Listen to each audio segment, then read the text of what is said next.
안녕하십니까. 이번 시간은 정시 전형에 대해서 설명을 해 드리도록 하겠습니다. 정시는 대학마다 다른 수능 반영 방법을 합니다. 그래서 활용 지표라든지 과목이라든지 과목별의 반영 비율이 다르기 때문에 이 부분에 대해서 유의를 해서 지원을 하셔야지 되는 겁니다. 자, 특히나 영어 같은 경우에서는 절대평가로 일단 실행을 하고 있기 때문에 등급별로 점수가 각 대학마다 많이 다릅니다. 그래서 본인의 성적에서 어디가 더 유리한지를 살펴보아야지만 됩니다. 자, 대부분 대학에서는 국영탐이라든지 국어, 영어는 필수고 수학, 탐구 중에서 하나를 선택을 하게 됩니다. 그래서 선택 3과목을 반영을 한다라고 보시면 될 것 같아요. 자, 그리고 군별은 한 개 대학만 지원을 합니다. 그래서 수시와는 다르게 수시는 한꺼번에 6개를 지원을 하기 때문에 경쟁률이 많이 높은 겁니다. 하지만 정시 같은 경우에서는 가군의 한 대학, 나군의 한 대학, 다군의 한 대학을 각각 한 번씩만 지원을 할 수가 있기 때문에 수시에 비해서는 경쟁률이 낮습니다. 그리고 해마다 미술대학은 군의 이동에 따라서 전년도와 다른 어떤 경쟁률이라든지 성적 분포를 보이게 됩니다. 그래서 올해 같은 경우에서는 서울대가 나군으로 이동을 했고요. 그리고 고려대랑 국민대가 가군으로 이동을 했기 때문에 그런 부분에서 성적에 대한 것들과 경쟁률이 다를 수 있다라고 보셔야지 될 것 같습니다. 자, 그리고 상위대학은 정시에서 선발 비중이 더 큽니다. 아무래도 수능 성적을 조금 더 신뢰를 하고 있고요. 지금의 어떤 그 정부 정책 자체도 정시를 약간 더 인원을 더 많이 늘려야 되기 때문에 그런 부분에서 상위권 대학은 거의 서울 경기권에 있는 상위대학교들은 70%는 정시를 뽑는다라고 보시면 될 것 같고요. 그래서 인기 있는 대학교들 같은 경우에서는 정시를 모집을 하고 그 다음에 지역에 있는 학교들이라든지 이런 부분에서는 수시를 조금 더 많이 모집을 하려는 경향이 있다라고 보시면 될 것 같습니다. 자, 그리고 정시 같은 경우에서는 실기 위주로 선발하는 비중이 전국적으로 90% 정도를 모집을 하게 되는 겁니다. 그래서 수시 같은 경우에서는 학생부 교과, 학생부 종합, 다단계 전형 이런 식으로 해서 여러 전형들이 있는 거지만 정시 같은 경우에서는 실기와 수능만으로 뽑는 어떤 인원이 90%를 일단 해당하기 때문에 수능과 실기가 가장 중요하다라고 보시면 될 것 같아요. 자, 그리고 최근에 영어 절대평가 때문에 국어와 탐구가 더 중요해졌다라고 보시면 될 것 같습니다. 특히 영어 같은 경우에서는 물론 편차가 큰 학교들도 있겠지만 이전에 비해서 상대평가를 했던 시대에 비해서는 점수의 변별력이 좀 떨어지기 때문에 국어와 탐구가 더 중요하다라고 보시면 될 것 같아요. 자, 그리고 대부분의 대학은 한국사는 응시 필수 과목입니다. 3등급 이상은 거의 동점인 학교가 가장 많고요. 4등급까지 동점인 학교들도 있고 있으니까 점수가 보통은 감점되는 어떤 학교들도 좀 많은데요. 감점이라든지 이런 부분들도 크게 많이 되지가 않기 때문에 3등급 정도를 목표로 해서 공부를 하는 게 가장 주요하다라고 보시면 될 것 같아요. 자, 그리고 실기와 수능으로 합산 점수로 선발을 하는데 특히 그 상위권 대학교들 중에서 그 단계별 형식으로 해서 뽑는 학교들도 있습니다. 그래서 서울대라든지 국민대라든지 이화여대라든지 서울과기대라든지 이런 학교들은 정시인데도 불구하고 단계별 형식으로 해서 3배수에서 10배수 정도로 해서 모집 인원을 정한다라고 보시면 될 것 같습니다. 그래서 이 성적 같은 경우에서는 1단계 성적 같은 경우에서는 항상 사실은 좀 전년도의 어떤 데이터가 가장 중요하다라고 보시면 될 것 같아요. 그래서 각 학교마다 각 과마다 성적에 대한 분포도가 다 다르기 때문에 그런 부분들은 유의를 해서 이렇게 보셔야지 될 것 같습니다. 자, 이쪽 그래프 같은 경우에서는 각 대학교마다 수능 성적이랑 실기 성적이 어떤 정도로 비율을 보이고 있느냐를 설명을 하고 있는 겁니다. 자, 학교들마다 수능 성적을 특히 서울권이나 경기권 같은 경우에서는 수능 성적을 조금 더 많이 본다라고 보시면 될 것 같고요. 그 다음에 경기권은 거의 절반 정도를 본다라고 보시면 될 것 같고요. 각 지역으로 오면 올수록 실기 비중이 훨씬 더 많다라고 보시면 될 것 같습니다. 하지만 여기 보이시는 국민대라든지 고려대라든지 건국대라든지 이런 어떤 학교들 같은 경우에서는 아무리 30%와 40%의 어떤 실기를 본다라고 하더라도 항상 이 학교들의 어떤 레벨이 있기 때문에 수능 성적도 거의 대부분 고득점자들에 한해서 이렇게 지원을 하게 되는 겁니다. 그래서 그 학생들의 성적에 대한 점수의 편차가 크지 않기 때문에 실제 30%와 40%를 보는 이 실기에서 합격과 불합격의 당락이 정해진다 라고 보시면 될 것 같습니다. 그래서 수시와 같게 아무리 내신이든 수능이든 1단계를 뽑는다라고 하더라도 결국 합격과 불합격은 실기에서 보인다라고 보시면 될 것 같아요. 지역적으로 가면 갈수록 실기를 훨씬 더 많이 보게 되는 겁니다. 자, 이번에 지금 설명할 것들은 영어 등급 지원 시 살펴봐야 할 대학입니다. 자, 영어 등급에 대한 점수 편차를 설명을 하고 있습니다. 모든 대학에서 1등급에서 9등급까지의 점수 편차가 다 다릅니다. 학교들 중에서는. 근데 경희대 같은 경우에서는 일단 거의 전국에 있는 모든 대학교들 중에서 영어에 대한 점수차가 가장 큰 학교다라고 보시면 될 것 같아요. 그래서 경희대 같은 경우에서는 1등급은 200점이지만 3등급은 178점이라서 14점이나 이렇게 차이가 납니다. 4등급 같은 경우에서는 24점이나 차이가 나는 거죠. 그래서 경희대 같은 경우에서는 영어가 조금 더 높은 친구들이 훨씬 더 유리하다라고 보시면 될 것 같고요.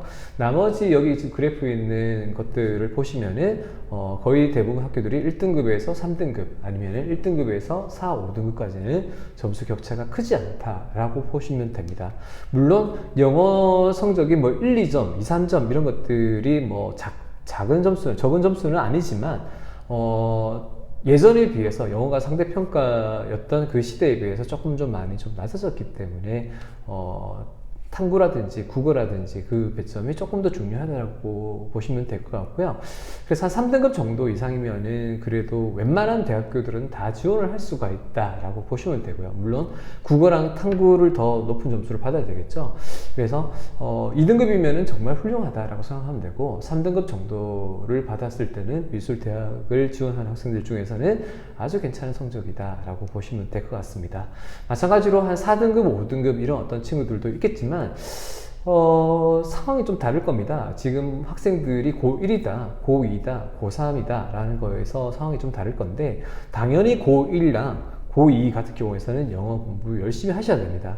하지만 지금 만약에 고3이다 라고 했었는데 내가 지금 고3 때 영어에 대한 점수가 그리 좋지 못한 성적이다 라고 했었을 때는 차라리 보통 영어 성적이 좋지 못하면 탐구 성적도 그렇게 좋지는 않거든요. 그래서 그 탐구를 얼만큼 더 많이 끌어낼 수 있는지가 전체 성적에서는 훨씬 더 높아지는 비결이기 때문에 고3들 같은 경우에서는 조금 더 냉정하게 영어를 지금 성적에서 조금 유지를 하는 형식으로 하면서 탐구 성적을 더 많이 나오게 하는 게 더 좋지 않을까라고 생각을 합니다. 그래서 그런 부분에서 여기 보이는 그래프를 보시면 될 것 같습니다. 자, 그리고 학부모님들이 가장 궁금해 하시는 내용입니다. 정시 전형에서 내신이 들어가는 미술대학은 어디인가요? 라는 것들을 질문을 많이 하는데요. 정시 전형에서 내신 들어가는 학교는 여기 이 대학교들 밖에 없습니다. 그래서 여기 주요 학교들 보시면은 국민대 같은 경우에서는 저번에 설명을 한 대로 1등급에서 5등급까지의 점수 격차가 0.25점 밖에 없습니다. 그렇기 때문에 내신을 본다라고 하더라도 일단은 5등급 정도 안에만 들면은 크게 무리 없이 지원이 가능하다라고 보시면 될 것 같고요. 면목상의 어떤 그 성적을 일단 30%를 보는 거지만 실제 반영 비율은 11%이기 때문에 그렇게 크게도 안에 들어가지 않는다라고 보시면 될 것 같습니다. 세종대도 학생부가 10% 정도 들어가고 1등급에서 5등급까지는 그렇게 큰 점수 차이가 나지 않습니다. 자, 서울시립대 같은 경우에서는 수시에서 이월되는 인원이 있어야지만 없기 때문에요. 그래서 그 부분에 대해서도 너무 크게 생각을 안 하셔도 될 것 같습니다. 자, 그 다음에 정시에서 수능 반영 영역을 어떤 식으로 무슨 과목을 보는지 어떤 과목을 택할 수 있는지에 대한 어떤 그래프입니다.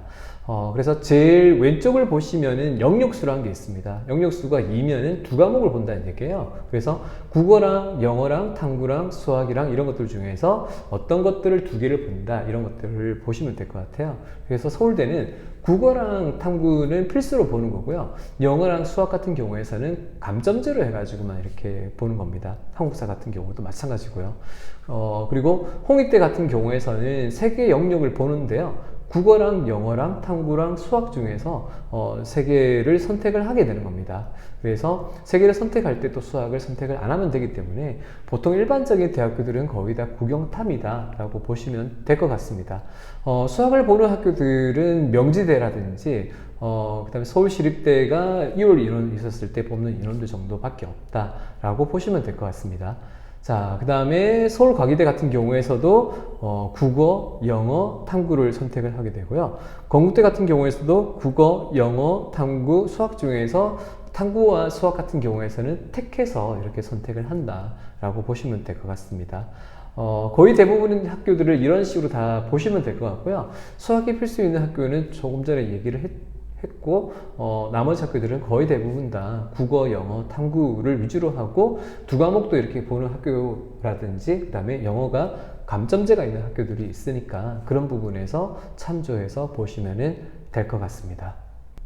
자, 다음에는 수시와 정시 경쟁률 비교를 한번 해보도록 하겠습니다. 정시 때와 수시 때의 어떤 각 대학교마다의 어떤 경쟁률을 보여주는 어떤 지표인데요. 아무래도 수시가 훨씬 더 높을 수밖에 없습니다. 한 명당 6군데를 지원을 하게 됩니다. 그리고 심리적으로 학생들이 정시 때 내가 갈 수 있는 학교에 대한 마지노선으로 해서 그 이상인 대학교를 수시 때 지원을 하려고 하는 겁니다.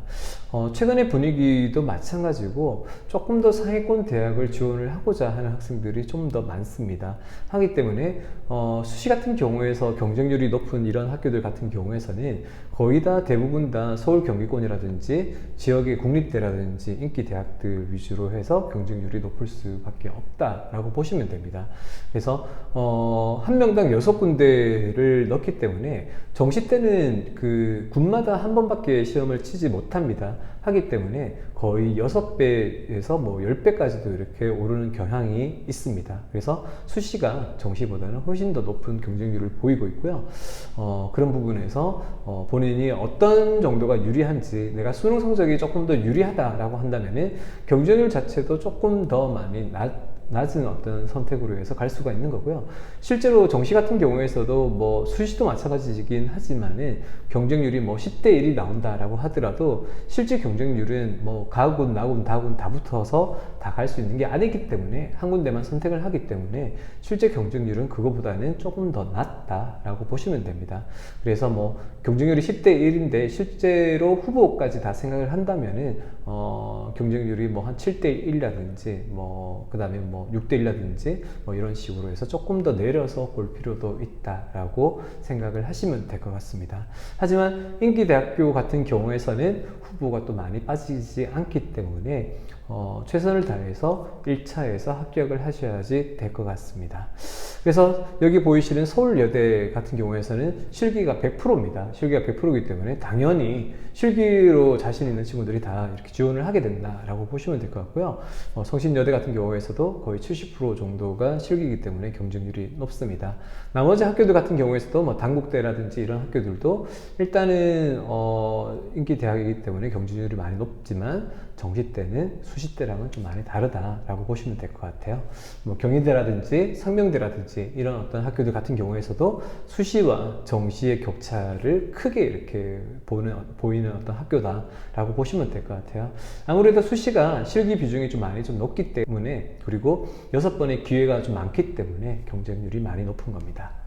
자, 중앙대, 그 다음에 서울대, 서울과기대, 자, 이런 학교들도 마찬가지로 수시 경쟁률보다는 정시 경쟁률이 훨씬 더 낮다, 이렇게 보시면 될 것 같습니다.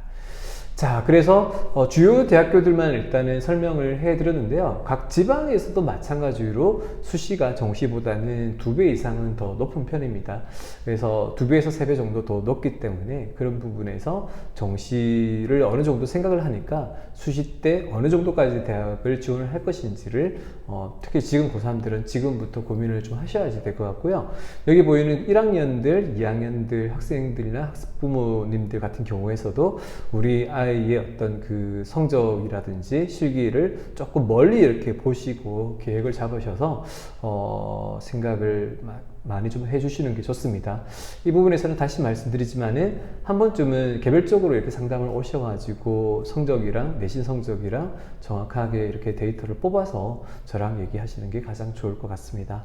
그래서 한번 그 정리를 한번 하고자 한다면 수시는 지원자가 어쨌든 6군데의 어떤 그 대학을 지원하기 때문에 많이 높다. 그래서 정시 같은 경우에서는 군별 하나만 이렇게 시험 치는 정시가 조금 더 쉬울 수밖에 없다라는 어떤 그 부분으로 정리를 해 드리도록 하겠습니다.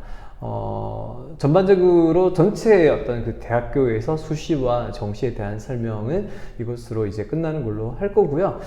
이 다음번에는 전년도에 우리가 합격을 했던 학생들의 그림을 보여드리면서 각 실기가 어떤 식으로 있는지에 대해서 설명을 해 드리도록 하겠습니다. 감사합니다.